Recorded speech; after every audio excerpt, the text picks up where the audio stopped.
আমার জন্য এক কাপ চা বানায় নিয়ে আসো। ডার্লিং তুমি এটা কি বললা? ঘরে কাজের লোক থাকতে আমি চা বানাবো, এটা কেমন দেখায়? কাজের লোকের হাতে চা খাইলে কি আমি তোকে নিয়ে বসে নাকি? যা চা বানায় নিয়ে আয়। এই তুমি আমার দুটি করে বলতে আসো, আমি তোমার স্বামী, এই জিনিসটা তোমার মনে রাখা।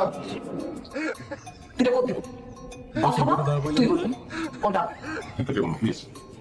না চা বানায় নিয়ে আয়। অবশ্যই আমি অবশ্যই চা বানাই, আমার জন্য হয়েছে চা বানাই। হাতে চা বানাই নিয়ে এসছি।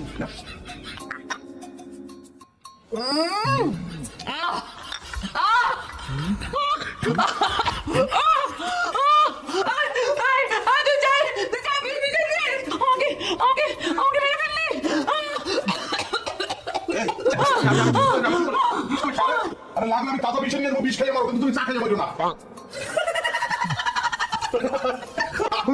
আমি কিন্তু জানতাম যে তুমি আমার সঙ্গে দুষ্টবাড়ি করতে। আমি আমার জীবনে তোমার মতন একটা রোমান্টিক বিয়েকেই চেয়েছিলাম।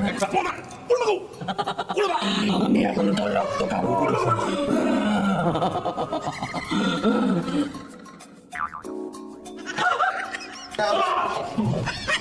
কি হয়েছে?